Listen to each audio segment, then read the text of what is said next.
ಒಂದು ಇಂಡಸ್ಟ್ರಿ ಇಲ್ಲ, ಒಂದು ಏನೂ ಇಲ್ಲ ಆ ಕಂಟ್ರಿಗೆ. ಇವತ್ತು ವರ್ಲ್ಡ್ ಸೆಕೆಂಡ್ ಲಾರ್ಜೆಸ್ಟ್ ಎಕಾನಮಿ ಹೆಂಗಾಯಿತು? ನಾಲೆಡ್ಜ್. ನಾವು ಇನ್ಫಾರ್ಮೇಷನ್ ನಾಲೆಡ್ಜ್ ಅನ್ಕೋತಾ ಇದ್ವಿ. ಇವತ್ತು ನಮ್ಮ ಸ್ಕೂಲ್ಸ್ ಎಲ್ಲ ಇನ್ಫಾರ್ಮೇಷನ್ನೇ ನಾಲೆಡ್ಜ್ ಥರ ಕೊಡ್ತಾ ಇದೆ, but it is not knowledge.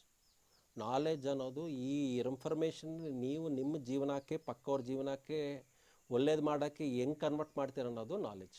ಆಸ್ಟ್ರೇಲಿಯಾದಲ್ಲಿ ನಾನು MSc ಹಾರ್ಟಿಕಲ್ಚರ್ ಮಾಡ್ತಾ ಇರುವಾಗ ಒಂದು ಕಂಪಲ್ಸರಿ ಸಬ್ಜೆಕ್ಟ್ ಇತ್ತು, ರಿಸರ್ಚ್ ಫಿಲಾಸಫಿ ಆ್ಯಂಡ್ ಮೆಥಡಾಲಜಿ ಅಂತ. ನನಗೆ ಸುಮಾರು ಸಿಟ್ಟು ಕೋಪ ಬಂತು. ಏನು ಇವರು ಎಷ್ಟು ನೂರಾರು ಲಕ್ಷಗಟ್ಟಲೆ ಡಾಲರ್ಸ್ ದುಡ್ಡು ತಗೋತಾ ಇದ್ರು, ಏನೋ ರಿಸರ್ಚು ಫಿಲಾಸಫಿ ಅಂತ ಇದ್ರು, ಅಗ್ರಿಕಲ್ಚರ್ಗೆ ಹಾರ್ಟಿಕಲ್ಚರ್ಗೆ ಫಿಲಾಸಫಿಗೆ ಏನು ಸಂಬಂಧ ಅಂತ ಕೋಪದಲ್ಲಿದ್ದು. ಬಟ್ ಏನು ಕಂಪಲ್ಸರಿ ಸಬ್ಜೆಕ್ಟ್ ಮಾಡಲೇಬೇಕಂತ ಒಪ್ಕೊಂಡೆ. ಈಗ ನಾನೇಮೋ AGBSC ಗೋಲ್ಡ್ ಮೆಡಲಿಸ್ಟ್ ಅಲ್ವಾ, ಸೊ ನನಗೆ ಗೊತ್ತಿಲ್ಲದೆ ಏನಿರುತ್ತೆ ಅನ್ನೋ ಒಂದು ದುರಹಂಕಾರ ಇರ್ತದೆ ಲೈಟಾಗಿ ಮೈಂಡಲ್ಲಿ. ಸೊ ಆ ಸಬ್ಜೆಕ್ಟಲ್ಲಿ ಫಸ್ಟು ಪ್ರೊಫೆಸರ್ ಮೀಟ್ ಆಗುವಾಗ ಯಾವುದೋ ಒಂದು ಸಬ್ಜೆಕ್ಟ್ ಮೇಲೆ ಒಂದು ರಿಸರ್ಚ್ ರಿಪೋರ್ಟ್ ಬರೀರಿ ಅಂದರು. ಯಾವ ಸಬ್ಜೆಕ್ಟ್ ಅಂದೆ, ಯಾವ ಸಬ್ಜೆಕ್ಟ್ ಆದರೂ ಬರೀರಿ ಅಂತ. ಅದು ಹಿಂಗೆ ಯಾವುದಾದ್ರೂ ಬರೀಬೋದಾ, ಇದು ಹಾರ್ಟಿಕಲ್ಚರ್ಗೆ ಬರೀಬೇಕು, ಹಾರ್ಟಿಕಲ್ಚರ್ಗೆ ಏನಿಲ್ಲ ಎನಿ ಸಬ್ಜೆಕ್ಟ್ ಬರೀರಿ ಅಂದರು. ನನಗೆ ತುಂಬ ಕೋಪ ಬಂತು. ಇವರು ಹಾರ್ಟಿಕಲ್ಚರ್ ಕಲಿಸಿ ಅಂದ್ಬಿಟ್ಟು ಇಷ್ಟು ದುಡ್ಡು ತೊಗೋತಾಯಿದ್ರು ಅಂದ್ಬಿಟ್ಟು ಆಯಿತು. ಒಂಥರ ಡಿಫೈನ್ಸ್ ಹತ್ರ ಒಂದು ಇದರಲ್ಲಿ ನಾನು ಜಪಾನ್ದು ಹಿರೋಶಿಮಾ ನಾಗಸಾಕಿ ಬಾಂಬಿಂಗ್ ಆಯ್ತಲ್ವ, ಅದ್ರ ಮೇಲೆ ಬರಿಬೋದಾ ಅಂದೆ. ಬರೀರಿ ಅಂದರು. ಇದೇನಪ್ಪ ಇವರು ಹಾರ್ಟಿಕಲ್ಚರ್ ಸಬ್ಜೆಕ್ಟ್ಗೂ ಹಿರೋಶಿಮಾ ನಾಗಸಾಕಿ ಬಾಂಬಿಂಗ್ ಏನು ಸಂಬಂಧ, ಆದರೂ ಬರೀರಿ ಅಂತಾರೆಲ್ಲ ಬರೀದೆ. ಹಿಂಗೆ ಹೋಗಿ ಎಲ್ಲ ಬುಕ್ಸು ತಂದೆ, ಲೈಬ್ರರಿಗೆ ಹೋಗಿ ಇವೆಲ್ಲ ತಂದು. ಆವತ್ತು ಹೊಸಾಗಿ ಇಂಟರ್ನೆಟ್ ಬಂದಿದೆ, I am talking about 1999. So ಇಂಟರ್ನೆಟ್ಟಲ್ಲಿ ತೆಗ್ದು ಎಲ್ಲ ಒಳ್ಳೆ ಒಳ್ಳೆ ಆರ್ಟಿಕಲ್ಸ್ ಎಲ್ಲ ಬರೆದು ಪೂರ್ತಿ ಒಂದು ದೊಡ್ಡ ರಿಪೋರ್ಟ್, ಒಂದು 50 ಪೇಜಿ ರಿಪೋರ್ಟ್ ಬರೆದಿದ್ದೆ. ಬರೆದುಬಿಟ್ಟು ಪ್ರೊಫೆಸರ್ಗೆ ಸಬ್ಮಿಟ್ ಮಾಡಿದೆ. 0 ಹಾಕ್ಬಿಟ್ಟು ಫೇಲ್ ಮಾಡಿಬಿಟ್ರು. 0 ಹಾಕ್ಬಿಟ್ಟು ಫೇಲ್ ಮಾಡಿಬಿಟ್ರೆ ನನ್ನ ಈಗೋಯಿಸಮ್ ಹರ್ಟ್ ಆಯಿತು. ಏನು ಇವರು ನನ್ನ ದುಡ್ಡು ತೊಗೊಂಡು ನನ್ನೇ ಫೇಲ್ ಮಾಡಿಬಿಟ್ಟಿದ್ದಾರೆ. ಇವರು ಇದರಲ್ಲಿ ಏನು ತಪ್ಪಿದೆ? ಒಂದು ಪಾಯಿಂಟ್ ಹೇಳಿ.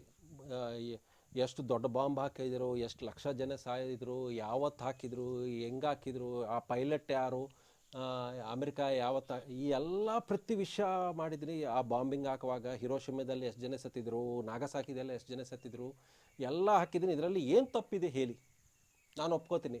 0 ಹಾಕ್ಬಿಟ್ರಲ್ಲ, ಒಂದು ಮಿಸ್ಟೇಕ್ ಹಾಕಿದ್ರೆ 1 ಪಾಯಿಂಟು 2 ಪಾಯಿಂಟ್, ನಮ್ಗೆ ಅದೇ ತಾನೆ ಅಭ್ಯಾಸ.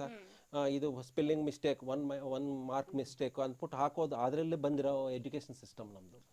ಸೊ ಇದೇನು ತಪ್ಪು? ಪೂರ್ತಿ 0 ಹಾಕೋರೆಲ್ಲ ನೀವು ನಮ್ಮನ್ನು ರೇಸಿಸ್ಟಾಗಿ ನೀವು ನೋಡ್ತಾ ಇದ್ರಿ, ಅದಕ್ಕೆ ಇಂಡಿಯನ್ರಿಂದ ನೀವು ನಮ್ಮನ್ನು ಫೇಲ್ ಮಾಡಿದ್ರಿ ಅಂದೆ. ಅವ್ರು ಹೇಳಿದ್ರು, ನೀವು ಯಾವ ಲೆವೆಲಲ್ಲಿದ್ದೀರ ಅಂತ. ಪೋಸ್ಟ್ ಗ್ರಾಡ್ಯುಯೇಟ್ ಲೆವೆಲ್ ಅಂತ. ಪೋಸ್ಟ್ ಗ್ರಾಡ್ಯುಯೇಟ್ ಲೆವೆಲಲ್ಲಿ ಏನು ರಿಪೋರ್ಟ್ ಇದೆ ಅಂತ, ರಿಸರ್ಚ್ ರಿಪೋರ್ಟ್. ಇದರಲ್ಲಿ ನಿನ್ನ ರಿಸರ್ಚ್ ಏನಿದೆ ಅಂದೆ. ಇದರಲ್ಲಿ ನಿನ್ನ ಸ್ವಂತದ್ದು ಏನಿದೆ ಇದರಲ್ಲಿ ಸ್ವಂತದ್ದು ಏನಿರುತ್ತೆ? ಅವ್ರು ಯಾರೋ ಬಾಂಬ್ ಹಾಕಿರೋರು, ಇವ್ರು ಯಾರೋ ಸತ್ತಿದ್ರು, ನಮ್ಮ ಮಧ್ಯದಲ್ಲಿ ನನ್ನ ಸ್ವಂತದ್ದು ಏನಿರುತ್ತೆ ಅಂತ ಜಗಳ ಮಾಡ್ಕೊಂಡೆ. ಸೊ ಓಕೆ, ಅವ್ರು ಅಮೆರಿಕ ಅವರು ಬಾಂಬ್ ಹಾಕಿವರು ಜಪಾನ್ ಮೇಲೆ. ಇವತ್ತು ಜಪಾನ್ ಹೆಂಗಿದೆ? One of the world second largest economy. So ಅಷ್ಟು ನಾಶ ಪಟ್ಟು, ನೀವೇ ಹೇಳ್ತಾ ಇದ್ರಿ ಇಷ್ಟು ಜನ, ಲಕ್ಷ ಜನ ಸತ್ತೋಗಿದ್ರು, ಪೂರ್ತಿ ದೇಶನೇ ಭಸ್ಮ ಆಗ್ಬಿಟ್ಟಿದೆ, ಮಟ್ಟಕ್ಕೆ ಹಾಕ್ಬಿಟ್ಟವ್ರೆ. ಇವತ್ತು ವರ್ಲ್ಡ್ ಸೆಕೆಂಡ್ ಲಾರ್ಜೆಸ್ಟ್ ಎಕಾನಮಿ ಹೆಂಗಾಯಿತು ಅನ್ನೋದು ಏನಾದರೂ ಥಾಟ್ ಮಾಡಿದ್ದೀರಾ ಅಂದು? ಮಾಡಿಲ್ಲ ಸರ್. మరి ಅದೇ ತಾನೇ ರಿಸರ್ಚ್ ಅನ್ನೋದು. ಎಷ್ಟು ಜನ ಸತ್ತಿದ್ರು, ಬಾಂಬು ತೂಕ ಎಷ್ಟಿದೆ, ಯಾವತ್ತು ಹಾಕಿದ್ರು, ಇವೆಲ್ಲ ಬುಕ್ಸ್ ನೋಡಿದರೆ ಗೊತ್ತಾಗತ್ತೆ. ಅದರಿಂದ ನೀವೇನು ಕಲ್ತ್ಕೊಂಡ್ರಿ? ಆ ಇನ್ಸಿಡೆಂಟು ಪ್ರಪಂಚನ ಚೇಂಜ್ ಮಾಡಿಬಿಟ್ಟಿದೆ. ಜಪಾನ್ ಅಂತ ದೇಶದಲ್ಲಿ ಭೂಮಿ ಇಲ್ಲ, ವ್ಯವಸಾಯ ಭೂಮಿ ಇಲ್ಲ, ಖನಿಜ ನಿಕ್ಷೇಪಗಳಿಲ್ಲ, ಜನನೇ ಸತ್ತಿದ್ರು, ಒಂದು ಇಂಡಸ್ಟ್ರಿ ಇಲ್ಲ, ಒಂದು ಏನೂ ಇಲ್ಲ ಆ ಕಂಟ್ರಿಗೆ. ಇವತ್ತು ವರ್ಲ್ಡ್ ಸೆಕೆಂಡ್ ಲಾರ್ಜೆಸ್ಟ್ ಎಕಾನಮಿ ಹೆಂಗಾಯಿತು? ಅದು ಅಮೆರಿಕ ಬಾಂಬಿಂಗ್ ಮಾಡಿದ ಮೇಲೆ. ಅಮೆರಿಕಕ್ಕೆ ನೆಕ್ಸ್ಟು ಜಪಾನ್. ಹೆಂಗಾಯಿತು ಅನ್ನೋದು ಏನಾದರೂ ಯೋಚನೆ ಮಾಡಿದ್ರ ಅಂತ? ಮಾಡಿಲ್ಲ. This is what research philosophy and methodology. ಯಾವತ್ತು ಪ್ರಾಬ್ಲಮ್ನ ಒಂದೇ ದೃಷ್ಟಿದಲ್ಲಿ ನೋಡಿದರೆ ನಿಮ್ಗೆ ಆನ್ಸರ್ ಗೊತ್ತಾಗೋದಿಲ್ಲ. ಪ್ರಾಬ್ಲಮ್ ಮೂಲಕ್ಕೆ ಹೋಗಬೇಕು. ಅದು ಯಾಕೆ ಹಿಂಗಾಯಿತು ಅನ್ನೋದು ಗೊತ್ತಾಗಿದ್ರೆ ನಿಮ್ಗೆ ಪರಿಷ್ಕಾರ ಸಿಗುತ್ತೆ ಅನ್ನೋ ಒಂದು ಮಾನಸಿಕ ಚೇಂಜು ಅಲ್ಲಿ ಆಸ್ಟ್ರೇಲಿಯಾದಲ್ಲಿ ಸಿಕ್ಕಿದೆ. ಇನ್ನು ಸಬ್ಜೆಕ್ಟ್ ಏನು ಓದಿದನೋ ಏನು ಓದಿಲ್ಲ ಅನ್ನೋದು ಇವತ್ತೆಲ್ಲ ಇಂಟರ್ನೆಟ್ಟಲ್ಲೇ ಚಾಟ್ GPT ನೋಡಿದರೆ ಪ್ರತಿ ಸಬ್ಜೆಕ್ಟು, ಪ್ರತಿ ಮ್ಯಾಟ್ರು ನಮಗಿಂತ 10 ಫುಟ್ ಚೆನ್ನಾಗಿ ಹೇಳ್ಬಿಡ್ತದೆ. ಇವತ್ತು ಬೇಕಾಗಿರೋದು ಇನ್ಫಾರ್ಮೇಷನ್ ಇಲ್ಲ, ನಾಲೆಡ್ಜ್. ನಾವು ಇನ್ಫಾರ್ಮೇಷನ್ ನಾಲೆಡ್ಜ್ ಅನ್ಕೋತಾ ಇದ್ವಿ.